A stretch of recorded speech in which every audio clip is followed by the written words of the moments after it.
E aí, nessa época, a gente já começou a ter um segundo problema, que era o quê? A fibra é muito boa, leva uma capacidade muito grande, mas como são grandes distâncias, essas distâncias quase sempre existem problemas de rompimento, de vandalismo, de roubo, de abarroamento de carro na estrada, de fazendeiro cavando na beira da estrada para plantar alguma coisa e pegava a fibra também. E a gente começou a ter que criar caminhos secundários, vamos dizer assim, né? Então a rede que a gente tinha de Fortaleza a São Luís era uma maravilha, funcionava, tinha uma velocidade gigantesca para a época, a gente tinha circuito de 10 GB, onde na época era uma coisa do outro mundo, só que infelizmente, como era uma rede da Vivo, a gente não tinha muita gestão, né? E a rede não parava em pé. Então a gente teve que começar a criar outros circuitos para poder fazer com que essa rede funcionasse, né? O primeiro foi fazer de Picos até Crateús, né? Porque o cliente da gente que estava em Picos, que provocou também essa construção da fibra, na época do rádio era pouca velocidade, mas não caía nunca. Na época da fibra era muita velocidade, mas não passava uma semana em pé, né? Então, ele até brinca comigo até hoje, diz, rapaz, você fez eu começar a tomar remédio de tarja preta. Eu disse, cara, na vida todos vão ter problema, né? A gente vai ter que encontrar soluções.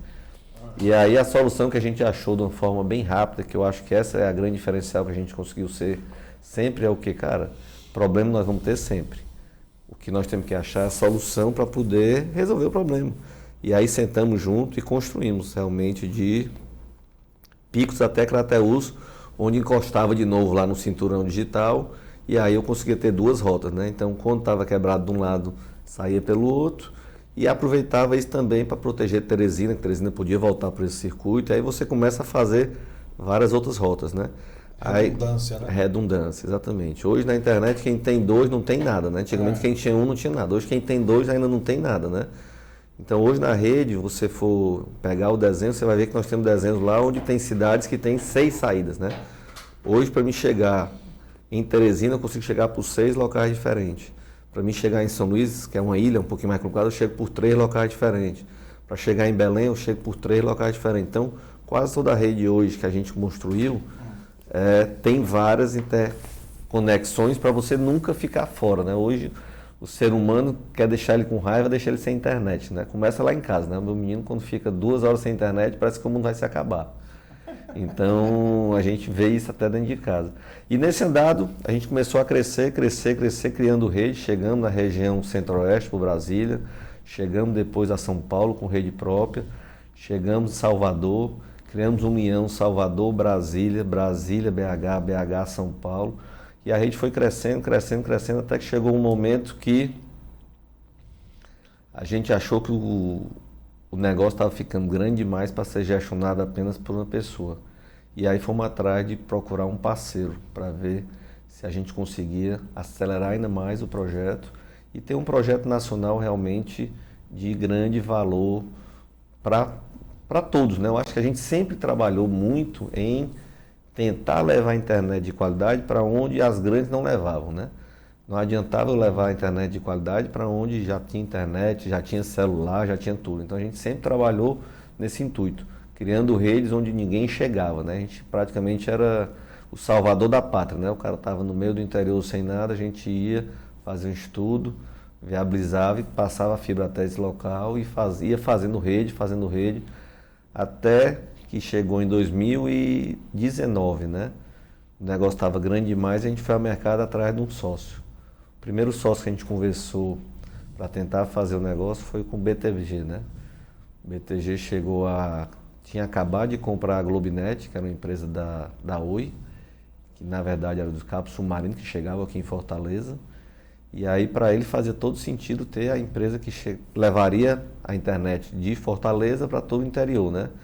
Então ele conversou com a gente, com a própria Mob na época e com mais 2 outras empresas, no intuito de comprar as 4 e fazer uma solidificação dessas empresas numa grande empresa aqui nordestina, com um pouquinho já de sul, sudeste e centro-oeste, né?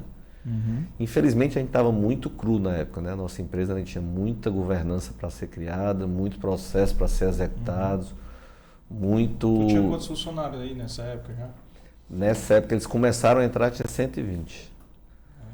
Quando eles saíram de dentro da nossa empresa, que passaram 1 ano e 6 meses, né? Com auditoria, com compliance, com tudo. A gente estava com 360 funcionários. Só para atender a quantidade de burocracia, de relatório, de papelada que era necessário fazer para que eles conseguissem entender o nosso negócio, né? Não vou dizer que foi ruim, certo? Eu acho que a gente continuou amigo no final. No final a gente viu que nem eles tinham coragem suficiente para comprar a gente e nem a gente queria vender também por nada, pelo como eles queriam pagar de uma forma que eu acho que ninguém vende nada, né? Eu compro daqui a 5 anos, quando não der nenhum problema, eu pago vocês. Eu disse, e se der problema? Não, eu não pago, né? Não, desse jeito é melhor eu ficar com o negócio e eu vou organizar ele. Quando tiver organizado, eu volto de novo, vou bater na sua porta, né? Que aí foi o que nós fizemos. Já tinha muita gente trabalhando para fazer esse trabalho de organização. Na época nós fizemos vários trabalhos necessários, nós fomos para o lucro real, nós tiramos o Sudene, que é super importante para o nosso segmento, porque você reveste muito do imposto que você vai pagar para poder investir dentro da empresa. Fizemos o convênio também do Estado do Ceará, que foi muito importante, que baixava a alíquota do ICMS de 30% para 7,5%.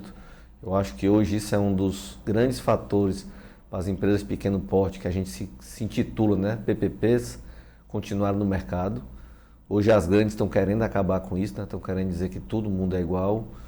Tem um pouco de razão, porque nós crescemos demais, realmente. Hoje a internet, banda larga, hoje 54% é atendido pelos pequenos provedores, né?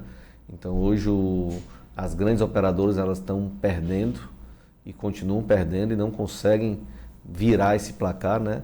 Muito talvez devido à nossa competitividade, a nossa maneira de agir, a nossa velocidade, né?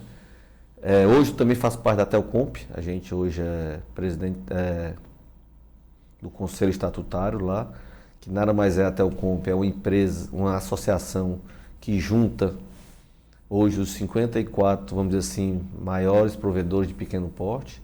Não quer dizer que só sejam os maiores, existem provedores lá bem pequenos que querem participar, querem dialogar, querem conversar. Nossa maior, vamos dizer assim, maior chamativo da Telcomp é promover a concorrência, né? Porque hoje, se a gente não tomar cuidado, os grandes estão querendo fazer várias coisas para voltar de novo a ser um monopólio só deles, né? Então, para quem usa a internet, acha que tudo é muito simples, muito fácil. Mas por trás de um www, por trás de um WhatsApp, por trás de uma ligação de vídeo, de um stream de vídeo, existe uma tecnologia e um trabalho por trás gigantesco, até para que não pare, né? Que é o mais difícil hoje, né? Você trabalhar com uma máquina que fica 24 horas por dia, 7 dias por semana sem parar, né? Não existe feriado, não existe Natal, não existe Carnaval, não existe nada pra gente, né? E aí essa primeira frustração da venda foi boa porque conseguiu organizar a nossa empresa. Dobrou, pouco mais do que dobrou no funcionário. Nós crescemos também em tamanho de área e tudo mais, mas eu acho que uma grande contribuição de muitos funcionários foi exatamente para tentar criar uma empresa de corpo onde a gente pudesse entender realmente o que é que acontecia dentro da empresa e pudesse mostrar isso para um sócio que viesse a investir nela, né? Em 2020, mais ou menos, a gente começou uma conversa com um grupo da EB Capital, que era liderado pelo Pedro Parente, né, que já esteve na frente da Petrobras, já foi ministro de governo lá atrás e tudo mais. E aí, depois de um ano de novo, 1 ano e 6 meses de novo, aconteceu a compra, né? E eles vieram aqui no Ceará com muita sede, né? Eles compraram não só a nossa empresa, mas também compraram a Mob, que era uma grande concorrência da gente. Então, eles conseguiram fazer a unificação, talvez, de 2 grandes empresas do Ceará. Sobrou só a Brisanet, que logo depois conseguiu fazer o IPO lá com o Roberto, né?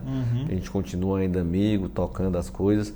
Existem nossos problemas, mas existe muito mais amizade e conversa, até porque o mercado precisa disso. A gente, se não estiver junto, não tem como fazer essa coisa acontecer. E aí, em 2021, a gente conseguiu ser comprado pela EB Capital. Hoje a gente faz parte do grupo Aloha, né? A gente continua no negócio. Eles compraram uma parte da empresa e a outra parte foi revestida em ação da holding, né? Então hoje a gente faz parte da holding junto com o pessoal da Mob também. Hoje a Aloha é o maior provedor independente, né? Então é o maior PPP do Brasil. Nós estamos com 1.637.000 clientes ativos. 1.637.000 agora no final de maio, né?